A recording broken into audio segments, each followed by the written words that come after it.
Je vous fais le serment de ne jamais trahir le Congo. À notre population fait qu'aujourd'hui, plus que jamais, nous devons garder l'unité entre nous. Les gens ne comprendront pas aujourd'hui ce que je suis en train de dire, mais dans quelques années, ils comprendront.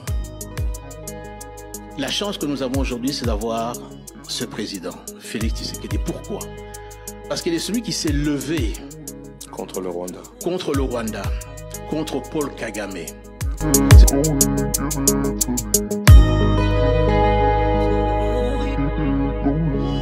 Bonjour, bonsoir, ça dépend de l'heure auquel vous nous suivez. Merci pour la confiance, merci Bandeko. Partout, beaucoup d'Anda, biso et Samosa, vraiment, makasi. Yo amona keba Congolais, bozo pe sa biso confiance, merci. Partout dans Angola, en Afrique du Sud, dans Congo, dans étendu de pays, Lubumbashi, Bujimai, Kananga, Mbandaka, Kikwiti, partout beaucoup d'Anda, biso na Matadi, na Boma, partout mbote na bino. Merci mingi boyeba ke émission otobenga ngo état de la nation. Topé sa bino état ya pays na biso na ba news na ba minute amuke soko lembi kota la information traditionnelle.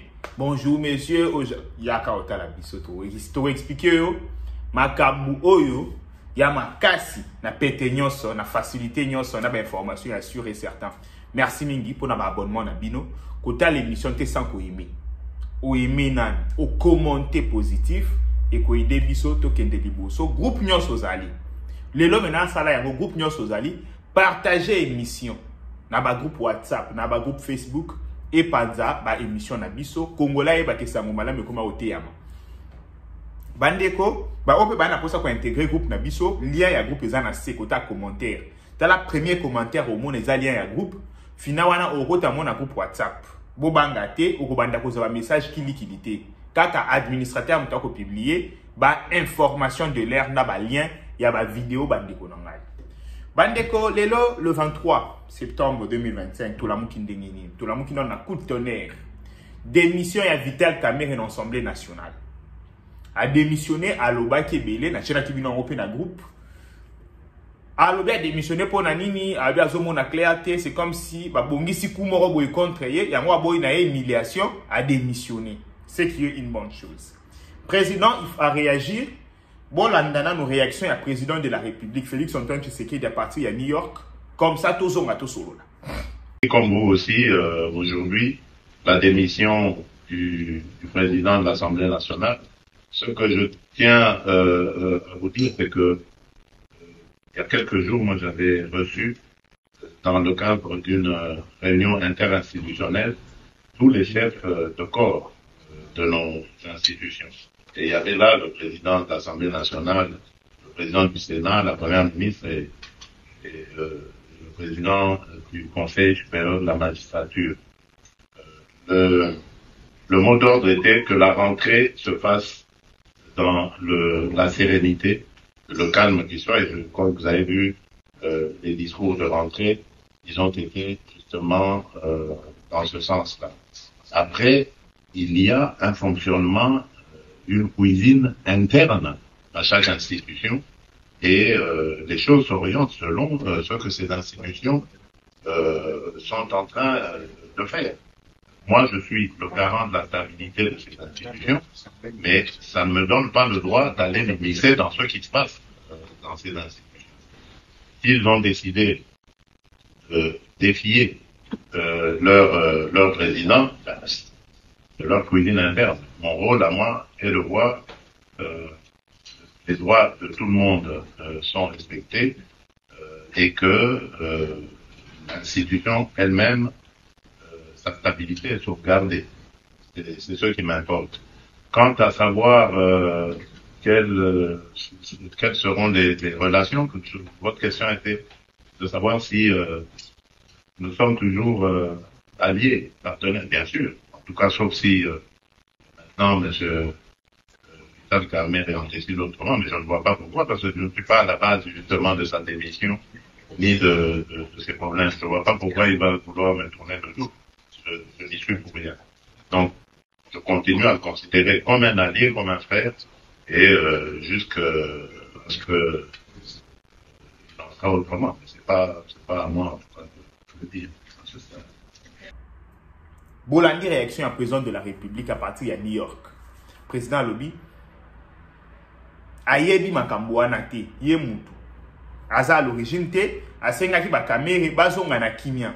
Oye lekani na Assemblée nationale, etali bango, ye asenga ki basa anini, bazonga na kimia, ye azu acte, andimi, mais pona ye kamere ana intérêt te.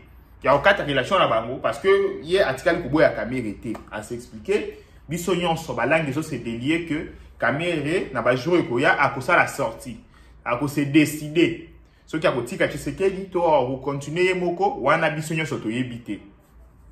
Bandeko to tika la nambuka na New York. Lobby tufandi na moni bandeko nanga banyamurenge. Bandeko nanga banyamurenge oh na New York, t'as la discrimination. Entourage à président de la République, sécurité à président de la République, ba bengani ba congolais pour baza ba touti, o ba yakipe, ba kota na conférence, ya président. Ah mais pourquoi ba congolais to sa makambo aboy? Ba nyamurenge baza ba congolais. Bandeko. Tala vidéo bien. Ozomona ba nyamurengo ba kotikika. Tala ya bopi na bien. Bandeko likambo akokamwa pa muto bozomona jeune oyo na encercler l'okinae. Tala ye African takananani. Pire mutu ananga. Donc tia yaki na conférence wana. Pire mutu ananga. Tio mona ole na ba bingane baboya akota. Akota sala nini. Merci beaucoup na sécurité à président. Merci beaucoup na ba ndeko bazaki kuna. Donc les lots auto loba wawa peut-être azaki kamikaze. A explosé na président. Bandeko ya auto la béton te na okokate ça nga somo mingi. Na bina okokana ngati ça nga somo mingi. Bandeko bozomona. Yana makamsu to bat ba oloba bo kantsela kwa bat ba okosa ba osa abaje. Biso ko tokotela bino banyamulenge mais makambo aboyi. Tala bandeko même mutu wana photo na yebini awawa nananga. Nde mutu batu banda olinga tokotisa pembeni ya président. Pour ça la président. Kutu bobimisi na kimia pour américain ils a mboka moko boya droit de l'homme.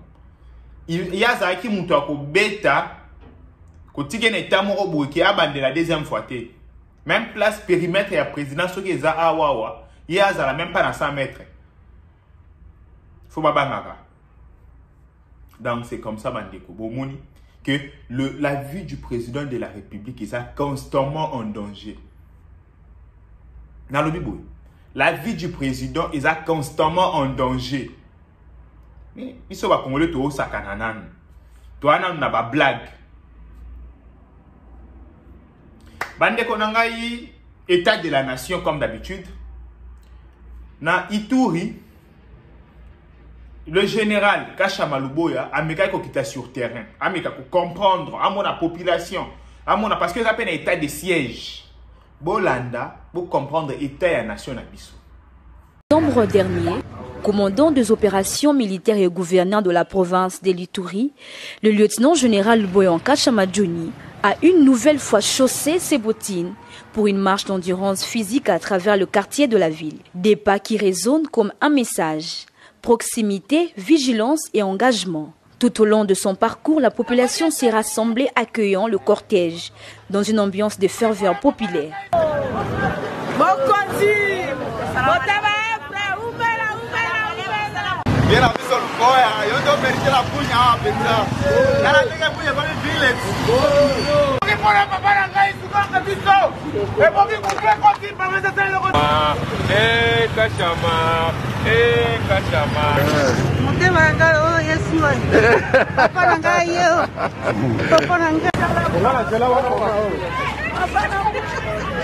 Non-général Luboya Kachama Johnny s'est transformé en formateur de terrain.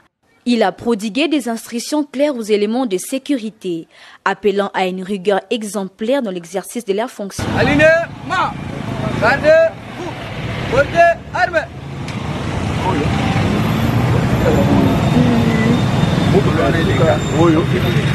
Deboye, m'appelle ça salut, là, unité en formation. Pour le lieutenant Jules Ngongo, porte-parole du gouverneur, cette marche est bien plus qu'une simple routine militaire. C'est un moment de communion avec la population, un geste de reconnaissance et une volonté affirmée de construire une confiance durable. Nous sommes en ville de Bounia, plein sport avec son excellence, monsieur le gouverneur, la province de l'Itourie, lieutenant général Boyanka Chamadjouni, toujours dans le cadre de la reconnaissance, mais aussi d'assurer la population qu'on est là, on travaille pour l'intérêt de la population. À travers cette marche de routine, le message est clair. La sécurité de l'Itourie s'est bâtie pas à pas, au rythme d'un leadership serviteur, comme le veut le chef de l'État, commandant suprême des FARDC de la PNC, Félix Antoine Tshisekedi Tshilombo. Bomoni Itourie, ça rassure. Bandeko lobby, na lelo na tongo. Renfort moko ya bien ekiti na Nzimbira. Village na ebisa kibino la fois passée ba M23 ba kotaki. FARDC na ba wazalendo ba kitisi ba moyens conséquents na Nzimbira. Et ba M23 ba kimi lokola bana mike. Bandeko, c'est ce qu'on veut. Toza na posé à ba victoire, toi na posé à ba échec lissousouté, to lembi ba échec. To komi na posé à ba victoire. To komi na posé à ba réaction rapide. Ko perdre terrain est normal. To ko fanda bo ba ko attaquer biso ba ebele. To sali recul stratégique, to attaquer na force. C'est ce que nous on veut. On ne veut pas des reculs stratégiques éternels. Oh tête aux zongi sima mais kende liboso zonga ki sima pour sauter. Kende sko liboso. C'est ça. Merci beaucoup na ba wazalendo. Lobby na zu appel, lobby na zu vidéo na tchela kibino ngope. Ba wazalendo ba yebisinga ah mwana mboka. Zala kimia milamai. To sepelisa ba rebelle oyo. Ba o sepela stratégie eza sur terrain. O to ko dévoiler te mezali. Bango soki ba ka mibali baya. C'est ce qu'on veut. C'est ce qu'on veut écouter. Makambo to ana posa koyoka, makambo to ana posa to lobaka yango wana. Tozalaka assuré. Bandeko, soki boyebi comment ba Congolais ba na posa ba victoire oya. Te. Na biso boyebi ka comment Congolais sur place afandi. Ana posa ba victoire, ana posa mona ka ba Rwandais ba olila. So boyebaki. Donc c'est comme ça. Ils avaient dit état de la nation oyo ya lilo makambo eza ebele le président akutanaki na Massad Boulos ba sololi makambo nini plus ya ba accord na ba américain plus ya processus ya Qatar le président même la discours na pas zongela ki yango alobi que c'est grâce à la processus wana nde makambo se stabiliser boye bandeko na oye sabino que et on a battu nous va continuer qu'on rêver na minute na assuré bino pas passer à la main va choquer bino est-ce qu'on a assuré bino bota yelo na bien webi ndoto mo bananga banda olota ba renverser Tshisekedi ti fin de l'année et ko kisamate la pongi bandeko la pongi lobby na côté na connaissance le dossier Moroboui. Tant on a moni dossier wana. Nathalie Yango, na abino, toi fort. Sur terrain, toi fort, bah battre bisoté. Berrero ya ba mercenaire roumain. Ouais, go mais aussi répéter les sous-té. Bah verrouiller pena qui se répéter les sous-té. Bande ko bo remarquer que le M23 a essoufflé. Bon, bilo bo remarquer à côté. Et bah Rwandais baza essoufflé. Donc bah Rwandais de baza wana bah ils ont tout à perdre dans ces dossiers. Tout. Même ya muke ba bandai ko zo ba ozomo lisouté. Tala kaka ndenge to fandi si Rwandais na mabele. Espace ya na biso to kangi. Webi combien de nani kérosène il faut pas brûler pour passer la contour ya RDC. Nazo tuna webi combien de nini ya kérosène o bango il faut pas tumba pour passer la contour ya RDC. Pour baleka, bakende vers l'ouest. Bandeko, to sepeli si Rwandais. Et to continuer ko sepeli sa bango bongo. Donc, ba Rwandais, ba souki. baza na intérêt à tout arrêter. Et ça ba extrémiste wana bobo yate bazali na quand ya ba Rwanda ba extrémiste. To continuer kaka to kuzoka mutuna na peut-être un jour ni ne sourire biso chance ko to sourire biso akoki ko fata na maladie akoki boye ba omeka ba continuer. Mais façon de verrouiller. Na kolo ba makambo wana te za document moko top secret. O nga na koti na connaissance nango. Bandeko. Toi bien. Nga na assurer bino. Boyebi ke ngam na yaka webisa bino ke boya en danger. Boya en danger. Lelo na yeko assurer bino. Na webisa bino ke toi bien. Toza bien moko. Obi anga mona tali. Na habiter toi bien. Boza na bino calme. Toza bien. So comme tu as dit, te bon monité que beau père des pouvoirs. Et c'était toi bien. Toi bien bien. Nde na omoni la makambu ti 2030 pe to komona. Na biboy. Nde na omoni la makambu. Nde na tangeli makambu ti 2030 pe to kokoma na biso. Toi bien. Pesa tanata. Tikila ka bikolo yo. Bande kwa Goma, bande kwa Bukavu. Toi bien. Bozala bien. Nga pesi bino 2 mois. Enregistrer vidéo 2 mois. Rendez-vous en décembre 2025. Tout le temps en décembre 2025. Bye bye. Ciao.